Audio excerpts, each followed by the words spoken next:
"You'll never see that driveway again," she snarled, then watched my excavator roll in with a grin. My HOA tried to claim the very asphalt I poured with my own hands, but I unearthed a dusty landscaping exemption and did the almost crazy yet bulletproof thing, carved a 4-foot moat around my home, and rigged a sensor-activated drawbridge that answers only to my remote.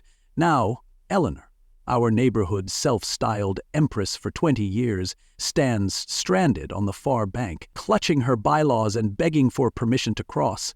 How does a humble woodshop teacher turn the tables on an entire homeowners association? Drop a comment with your hometown. This story's about to get downright legendary.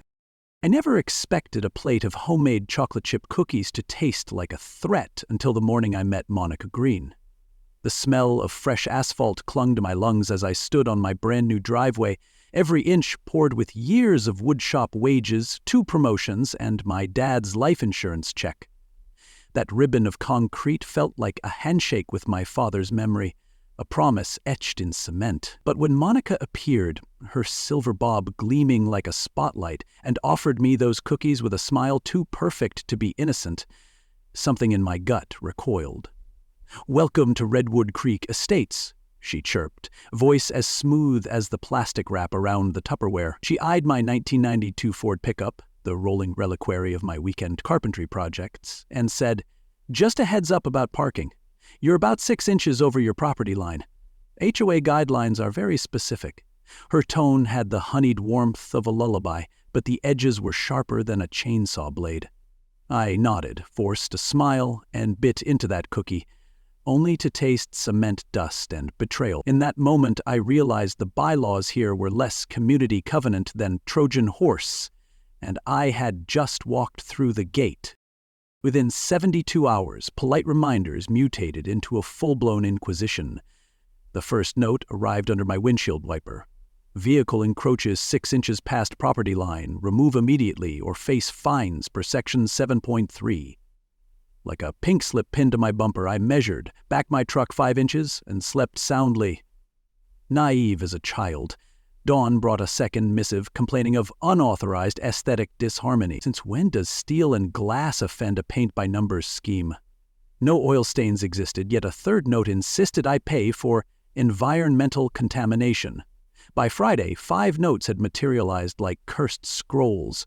Lawn het violations, mailbox color infractions, even an accusation of visual obstruction of community charms.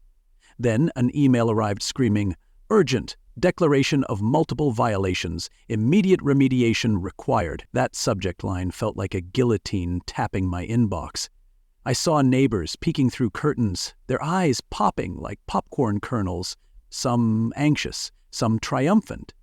Those once benign bylaws now read like a legal Rorschach test designed to trap anyone who dared think for themselves. The next dawn greeted me with a line of tiny red flags planted along my property edge, each one standing at perfect 12-inch intervals, like miniature picket fences manned by an invisible army. I stood in my bathrobe, coffee mug in hand, staring at that gaudy border as neighbors vanished indoors, curtains snapping shut in unison.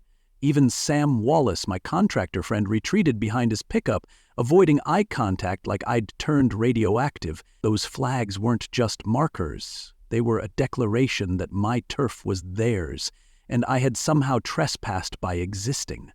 It was absurd, surreal, yet undeniably deliberate.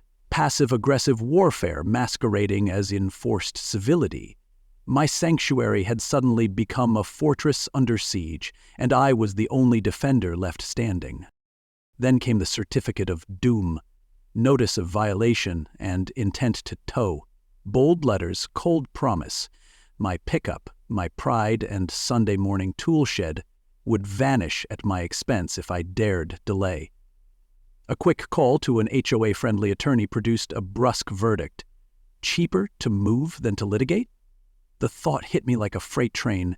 Abandon my dream home because of a 6-inch faux pas? No chance. I spent sleepless nights, scouring every HOA document, scribbling marginalia about fence hemp standards and landscaping easements. Each clause felt like a 2-edged razor, equally capable of protection and annihilation. But I wasn't about to surrender to fine-print tyranny.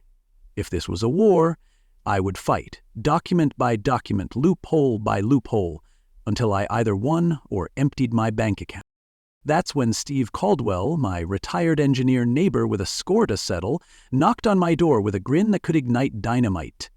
Over coffee that smelled like sawdust and hope, he revealed the water feature exemption, a dusty clause calling fountains, ponds, and, yes, moats, protected aesthetic improvements, provided they met safety specs. A moat? A drawbridge? My laughter burst free, a short circuit in my panic. Yes, he said, eyes dancing. Legal, unassailable, and perfectly absurd. He traced plans on graph paper, a 4-foot trench sealed with rubber lining, an electric drawbridge that rose on remote control, and an emergency access override for fire trucks. Each word sparkled like a promise. My dream driveway would transform into a castle moat, an impenetrable, lawful statement of ownership. If Monica wanted a war, I'd answer with earth, steel, and water. My fight for 10 feet of concrete had become a legend in the making, and there was no turning back. 3 sunrises into my Redwood Creek Estate's tenure, I discovered that welcome sometimes smells like legal paper and feels like a guillotine. Day 1, Monica Green's Tupperware diplomacy. Day 2, polite parking warnings tucked under my windshield wiper. Day 3, I found my first official HOA violation. Your truck's aesthetic vibrancy disturbs community harmony. A polite term for it looks ugly. I stared at those words as if reading my own eulogy, then measured. Sure enough, I'd parked 6 inches past my own driveway's painted edge. 5 minutes later, I'd backed the truck into submission, but my relief died on the vine when day 4 dawned with a new note accusing me of unauthorized visual discord and potential environmental contamination. That was the moment I realized I wasn't dealing with community caretakers. I was trapped in a ritualistic inquisition where every inch of asphalt could earn me a noose of fine. As I crumpled that second note, I forced myself to smile, parceled it into an evidence folder, and vowed that every shred of paper would become the ammunition to crush this paper tiger. Tomorrow I would need every scrap of proof I'd collected, because in Redwood Creek Estates, courtesy is just the first line in a long list of demands. By the end of that day, my mailbox had transformed into a Kafkaesque mailbox, each envelope a fresh indictment of my existence. "Your vehicle interrupts the uniform's serenity," one screeched. "Unauthorized leak of non-existent oil," another sputtered. Even the morning paper arrived with a sticky note. "Community complaint logged. Prepare to remediate." I cleaned non-existent stains with industrial-grade degreaser, repositioned my truck within an inch of perfection, and wiped down my driveway with the fastidiousness of a crime scene cleanup crew. Yet each attempted olive branch only fed the beast. Somewhere behind the manicured hedges, someone was dialing up the harassment to 11. I began to feel less like a homeowner and more like a contestant on a surreal game show where the rules changed with every round, and the prize was merely the right to exist on land he already owned. That evening I printed every note, every email, bound them in chronological order, and felt the strange catharsis of turning hostility into hard evidence. The HOA's next move had to be spectacular. I just didn't know how spectacular. Yet, when dawn broke the following morning, my suburban street resembled a miniature Gettysburg. A phalanx of tiny red flags pierced the grass along my driveway's edge, exactly 12 inches apart, as if an unseen army had decided to mark its lines of control. Those red pendants fluttered in the breeze, like blood-stained teeth in a silent snarl. I grabbed my coffee, stepped onto the lawn, and stared at the miniature picket lines that someone else had painstakingly reseeded on public property, mere centimeters from my reclaimed asphalt. The flags looked less like property markers and more like a gauntlet thrown down at my feet. My heart pounded as I surveyed the empty windows across the street. Neighbors, once eager to chat, now clutched curtains to their chests, their eyes wide with voyeuristic fascination, or fear.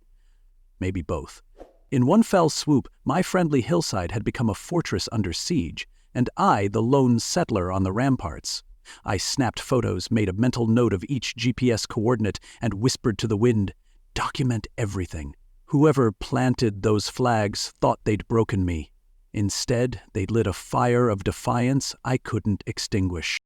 That day's crescendo arrived by email, a certified notice of violation and intent to tow my vehicle, if I didn't remediate, by yesterday. The letter's bold header leaped off the screen, its threats vibrating through my phone's casing. I stared at the fine print, describing laws I'd never broken and deadlines I'd never agreed to. In that instant, hope and panic collided like tectonic plates. I felt the ground shift beneath my feet. I imagined driving my trusty Ford away from this surreal witch hunt, starting fresh in a place where ironies such as "your own property is illegal" couldn't follow me. A dark whisper urged me to sell the house, pack up, and vanish before the next violation arrived. But that whisper was drowned out by my own stubborn pride and a conviction I'd poured into my foundation far deeper than concrete. This driveway was mine, by blood, sweat, and mortgage. So, I downloaded every HOA document, cross-referenced ordinances, and began drafting a response plan. I wouldn't just survive this, I'd expose it. That evening, as lamps flickered on behind shuttered windows and hush fell over my street, I sat at my kitchen table, buried under a mountain of bylaws and binding agreements. The documents sprawled before me like arcane runes, each clause a potential lifeline or time bomb. My fingers traced the ink as if performing a ritual to summon clarity from chaos. I'd learned two things. Bullies of bureaucracy fear the light of transparency, and paperwork, when wielded with precision, could become the sword to cut through thinly veiled tyranny. Irony dripped from every page. The same rules meant to bind me could be turned into shackles around their own feet. I closed my laptop with a decisive click. Tomorrow I'd show them the loophole of the century. Tomorrow the red flag army would discover that paper trails, once lit, cannot be unburned. Stay tuned. Because the next chapter proves that sometimes the best defense is a moat. Never underestimate the power of documentation. Every note, flag, and email becomes ammunition when you're up against intimidation. By turning hostility into a meticulously organized paper trail, you reclaim control and expose unfair tactics for exactly what they are. In Redwood Creek Estates, knowledge of the rules and a record of every move proves stronger than fear, and that's a strategy anyone can use to stand up to bureaucracy. If you've ever felt powerless in the face of paperwork and passive aggression, remember this. Every scrap of evidence you collect can become your greatest ally. Comment below, what's the oddest warning you've ever received from a neighbor or authority? Hit subscribe so you don't miss how I turn those flags and fines into the ultimate counterstrike. Next up, I knock on my retired engineer neighbor's door and he reveals a dusty loophole that will change everything. You won't believe how a simple water feature exemption becomes my secret weapon. Stay tuned to learn exactly how I turn this suburban siege on its head. A week after the red flag standoff, I found a thick, official-looking envelope taped to my front door. Inside was a certified letter declaring my Ford subject to immediate tow if I didn't cure my chronic non-compliance within 24 hours.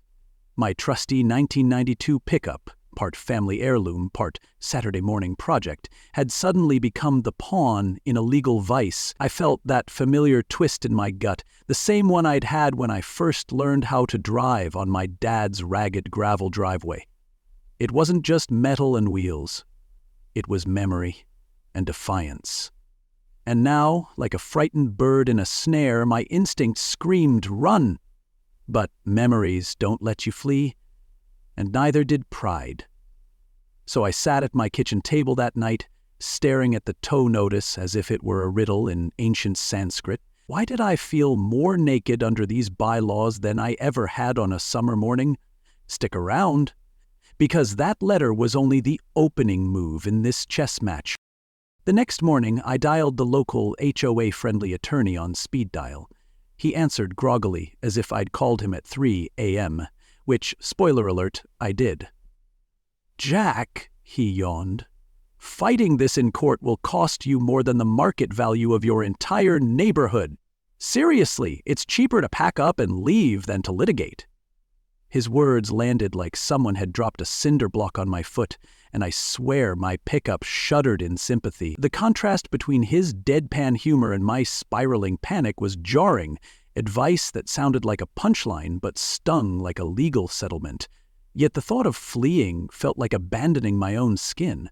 I thanked him politely, hung up, and realized that sometimes the scariest fights are the ones you can't afford to lose. "Stay with me. The real battle is just about to begin." That night, I became a nocturnal scholar, poring over the HOA's bylaws as if they were arcane scrolls written in runes.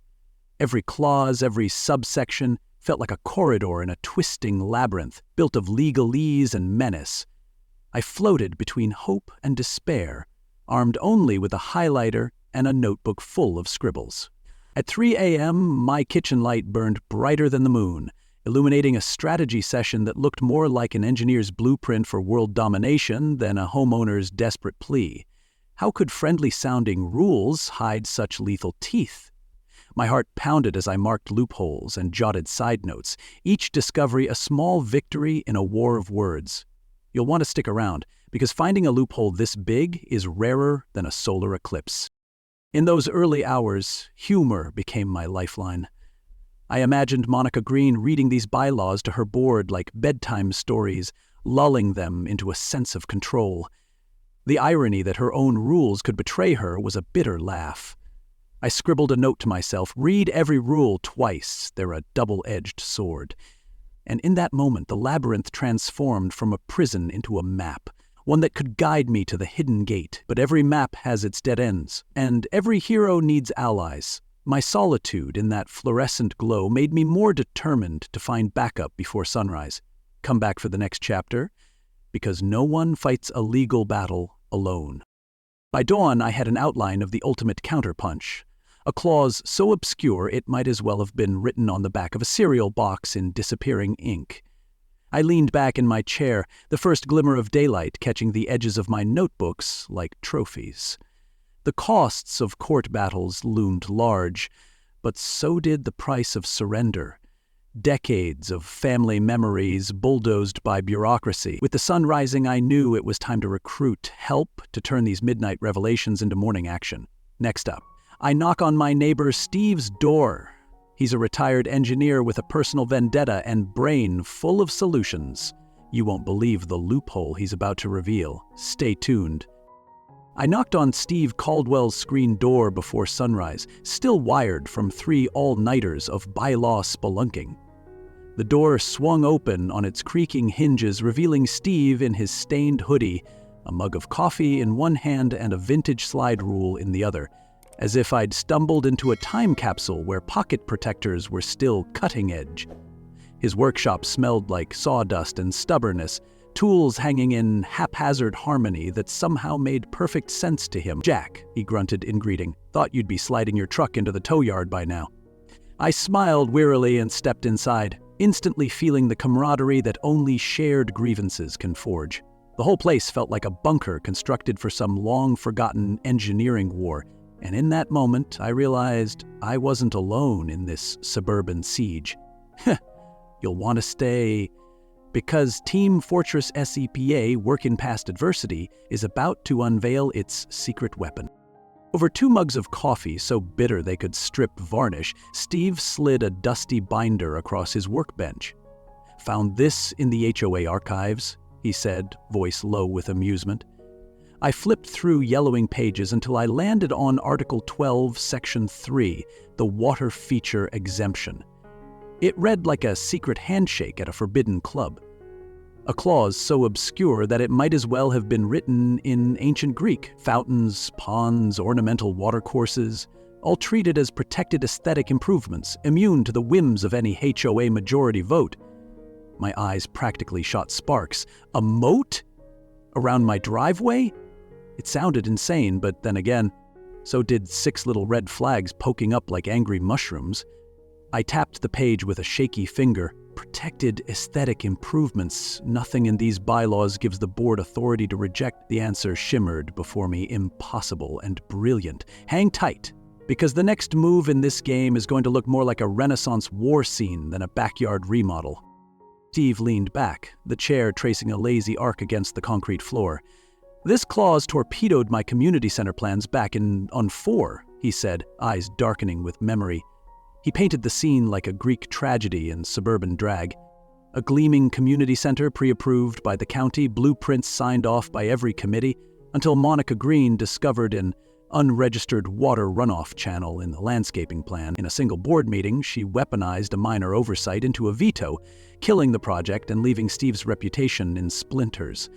His voice cracked on the retelling, mingling bitterness with dry humor. Neighbors? They rallied behind her like she was Oedipus at the gates. The contrast between Steve's engineered dreams and Monica's paper-gaveled tyranny cut deep, a reminder that sometimes terrain is controlled not by bulldozers but by bullet-pointed memos. If neighbors can be your greatest resource, then shared vendetta beats solitary suffering every time. Don't go anywhere. You'll want to hear how we turn that story into a tool for victory. We spread graph paper across the bench and began sketching.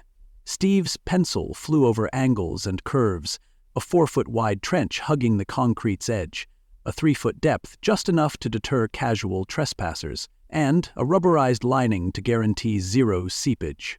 We plotted a circulation pump discreetly hidden inside a fake planter box, designed to keep the water fresh and mosquito-free. Then came the master stroke.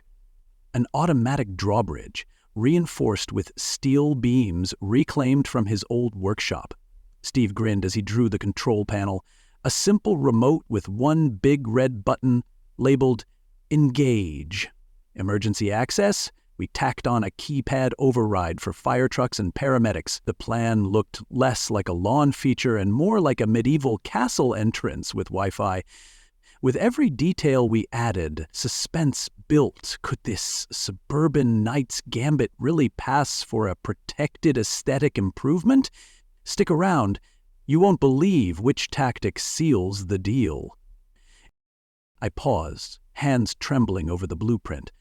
A moat feels like a fortress, but it also feels like madness.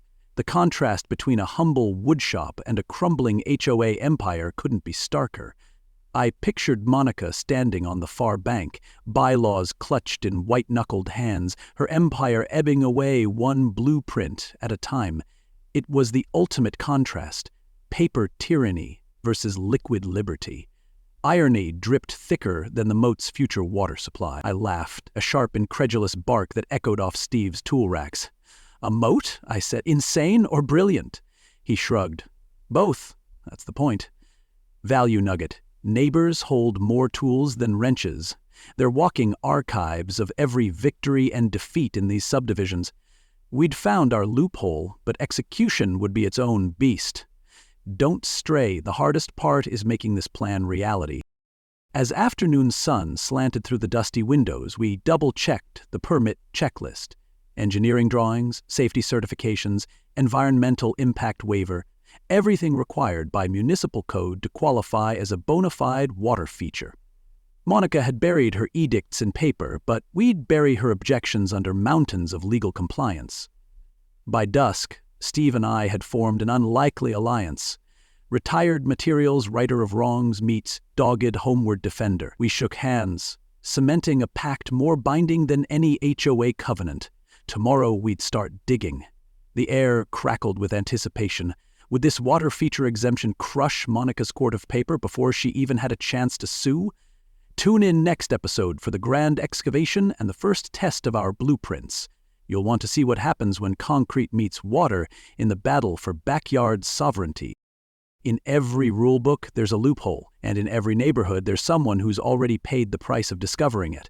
Ask questions, compare notes, and turn collective frustration into shared strategy.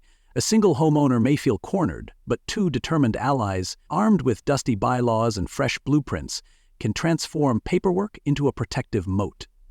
Think your HOA has you boxed in? Grab the bylaws, knock on a neighbor's door, and hunt for the clause that flips the script. Your moat might be hiding in plain sight. Drop a comment with the most outrageous rule you've uncovered. Smash subscribe so you don't miss a shovel stroke, and hit the bell for the play-by-play. Next episode, we fire up the backhoe, unearth more of Monica's buried skeletons, and test drive a drawbridge that could make a medieval king jealous. Will our paperwork fortress hold when the first official inspector shows up? Stick around, the dig gets deep, fast. The backhoe showed up at dawn like a dinosaur on caffeine, its steel jaw chewing through my manicured sod while Steve barked coordinates that sounded suspiciously like naval artillery commands. Retired engineer Frank argued with retired electrician Lou about whether the trench should angle at 12 degrees or 13. Lou claimed 13 was unlucky. Frank claimed Lou's tape measure was. Their grumbling duet was better than any podcast, especially when Mrs. Chen arrived with donuts, declaring we'd earned carbs for exercising civil disobedience. Meanwhile, I stood in the middle of the chaos, clutching my remote-controlled prototype like it was the nuclear football, realizing a single button now separated my driveway from Monica's dictatorship. A fact that should terrify her once she wakes to the music of diesel engines. Hang tight, because the symphony of saws and sarcasm is just warming up. By mid-morning, the moat looked less like landscaping and more like someone had tried to scoop a swimming pool with an ice cream spoon. Jagged edges, muddy coffee-colored water, and retirees trading dad jokes about OSHA violations. Monica arrived in a silk robe, shrieking into her phone that unlicensed excavation was poisoning community morale. Steve calmly flashed our folder of stamped permits like a magician revealing the signed Queen of Spades. The inspector she summoned wore the resigned face of a man who'd rather be golfing. One glance at our paperwork, and he nodded with the enthusiasm of a DMV clerk on overtime. Monica's jaw clenched so hard I worried she might bite through her Bluetooth headset, but she retreated to plot her next gambit. Exactly the suspense cliff we needed. The trench hit target depth after lunch, and that's when we unboxed the rubber liner. The world's largest slip and slide, according to Caleb, who volunteered to crawl along its length, smoothing wrinkles. The pump assembly clicked together with Lego precision under Lou's supervision, though he added his trademark warning, "Water's like gossip. It finds every leak." We tested circulation, watching clear water ripple as lilies bobbed like lazy buoys. The roar of digging had become a steady hum, a mechanical heartbeat of rebellion contrasted by the quiet burble of the new stream, my own suburban river Styx. One step closer to Moat Nirvana, and you can practically taste Monica's impending meltdown, so don't drift off now. At sunset, we rolled out the bridge framework, 600 pounds of steel and stubbornness. Steve's club attacked it with welding torches, sparks dancing like 4th of July fireflies while they argued which alloy was sexier, stainless or carbon steel.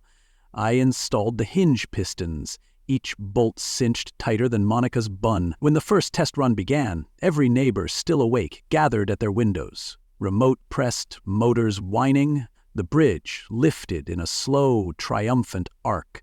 28 seconds to full height, a mechanical middle finger silhouetted against orange sky. We lowered it, reset, and lifted again, timing each ascent like Olympic heats. Reliability is revenge's best friend, and we planned to introduce them formally. Night settled, but our fortress didn't sleep. We added LED safety lights beneath handrails, emergency keypad disguised in a birdhouse, and a no solicitors sign Steve crafted on his CNC router just for spite. I took my first solitary walk around the moat, the water mirroring streetlights like molten glass, and felt something settle inside me. A mix of pride, gratitude, and adrenaline that tasted sweeter than any win I'd ever chalked up in shop class. Yet across the street, Monica's lights burned late, silhouettes pacing like restless ghosts. Whatever counterstrike she'd concoct next, it was brewing behind those curtains, and we'd better be ready. Which begs the question, do paper tigers swim? Just before midnight, Monica tried her latest card, an email blast warning the neighborhood that my hazardous ditch violated FEMA regulations. Nice try. Lou had already filed our compliance documents 2 hours earlier, time-stamped and notarized. Still, the move proved she'd fight until the very ink in her fountain pen ran dry. Tomorrow we'll face code checks, new rumors, maybe a last-second injunction. But tonight, as the pump hummed and the lilies floated in lazy circles, the fortress stood unbreakable, a ring of water around a ring of fire, daring tyranny to cross. Next episode, we flip the switch on public opinion, hold the bridge unveiling party, and expose Monica's darkest audit nightmare. Stay tuned, because when the drawbridge drops, her empire might just drop with it. The morning after Monica's meltdown felt like stepping onto an emptied film set. Same houses, same manicured lawns, but the lead villain had vacated her trailer and the extras were suddenly talking to one another again. I sipped coffee on my porch while the Moat's pump purred like a cat that had finally claimed the sunny windowsill, watching neighbors who used to race their garage doors shut now wave awkwardly as if rediscovering how arms work. Bill Sutton ambled over with a legal pad and a half-smile, asking if we might draft some kind of temporary council to keep trash pickup on schedule until we sort out new bylaws. It struck me as poetic. The very folks who'd once measured my truck bumper with surgical precision were now begging for community. Turns out fear makes lousy fertilizer for neighborhood pride, and curiosity loves to sprout in the vacuum. Stick around, because nothing tests freshly grown unity like rewriting the rulebook from scratch. By noon, we'd transformed my driveway into a pop-up war room, folding tables, boxes of unsorted HOA files, and a whiteboard that still smelled like math class. Steve Caldwell pinned Monica's shredded PowerPoint next to our needs fixing list, a visual contrast so stark it looked like Picasso critiquing a coloring book, and he quipped that transparency tastes better when served with donuts. Mrs. Chen volunteered as treasurer. Apparently her Bridge Club spreadsheets could outpace QuickBooks, and Emily Sutton installed a Wi-Fi camera on the community center door so every resident could live stream future meetings. The irony landed hard. The very technology Monica once feared would expose her had become the cornerstone of our brand new glasshouse governance. Keep an eye on that camera feed, because a single pixel-wide scandal now has nowhere to hide. Late afternoon brought the first official act of this provisional council, pardoning every unpaid fine Monica had levied for infractions as petty as unsightly hose storage. Watching Caleb hit de-donate on $48,000, 0 cents of bogus penalties felt like shredding the scarlet letters she'd pinned to front doors. Letters stitched from weaponized commas and passive-aggressive italics. Mrs. Patterson wept with relief. Bill Sutton shook my hand so hard my knuckles popped like bubble wrap. Even Lou the electrician muttered he might finally replace his faded mailbox without fear of a midnight citation. But paperwork isn't soil. Trust doesn't sprout overnight, so we still needed a symbolic gesture to water these new seeds. Hold tight, because the bridge is about to host its maiden block party. Sunset draped the moat in melted copper, while Steve's engineering club wired festoon lights along the railings, turning my defensive water feature into a glowing necklace around the driveway. Neighbors arrived carrying folding chairs, potluck casseroles, and more beer than a tailgate in overtime. When I pressed the remote, the drawbridge lifted halfway, just enough for everyone to ooh and ah, then lowered onto a red welcome mat Emily had painted with the words "Community First" in bold, brushy letters. Stepping across that bridge together felt less like entering my property and more like crossing into a shared future, a subtle but satisfying inversion of Monica's exclusionary reign. And somewhere in the soft hum of conversation I heard the click of a collective reset, the sound of barriers turning into boundaries. Stay tuned, because tomorrow we tackle the big questions: speed limit votes, lawn ornament amnesty, and whether a moat merits its own line item in the annual budget. Of course, even revolutions need balance sheets. Saturday morning found me at the kitchen table budgeting pump maintenance, bridge upkeep, and a contingency fund for unforeseen moat hijinks. Lou suggested a community service day to trim hedges and repaint curbs, arguing sweat equity beats special assessments any week that ends in Y. Mrs. Chen proposed a transparent dues tracker, color-coded charts projected at each meeting so nobody could quietly squirrel money into secret BBQ decks ever again. The practical details felt mundane compared to drawbridge drama, but this was the grind where freedom either sticks or slips. Organizing chores may not crackle like legal fireworks, yet every checkbox ticked was another rivet in the ship of trust we were building together. Don't blink, these rivets will need stress testing when the first real disagreement hits the fan. Late that night, I took one final lap around the moat, lilies nodding under moonlight like polite sentries. The pump's steady murmur blended with distant porch chatter, a lullaby of normalcy I hadn't heard since moving in. I realized the water didn't merely guard my driveway. It mirrored something deeper, a community learning to reflect on itself instead of projecting fear onto the nearest target. My father once said, "A well-crafted joint can hold two boards straighter than either could stand alone." Turns out neighborhoods follow the same carpentry. Tomorrow, we'll vote on permanent bylaws, drafted by residents, for residents, and the outcome will chart whether Redwood Creek Estates stays a fortress of collaboration or slides back into paper tyranny. Join me next time to see if our freshly minted democracy can survive its first real test. Because every new kingdom, moat or no moat, is only as strong as the people willing to defend it together. And that, my friends, is how a tired woodshop teacher turned a driveway dispute into a neighborhood renaissance. One trench, one blueprint, and one drawbridge click at a time. I started out thinking I'd build a moat to keep trouble out. Turns out the real win was letting good neighbors in. We learned that rules only rule if you let them, that paperwork cuts both ways, and that the loudest bully in the cul-de-sac can't beat a chorus of quiet, well-documented facts. Most of all, we proved community isn't the HOA letterhead. It's the people willing to swap donuts for elbow grease and fear for transparency. If that journey gave you even one nugget of courage for your own backyard battles, go ahead and hit that like button so the algorithm knows good old-fashioned neighborly grit still matters. Drop a comment with the craziest rule you've ever faced. Let's crowdsource a loophole library. And subscribe so you don't miss the next tale where we stress test our newborn democracy against its first big curveball. Because the bridge is down, the porch lights are on, and the story of standing tall together is just getting started.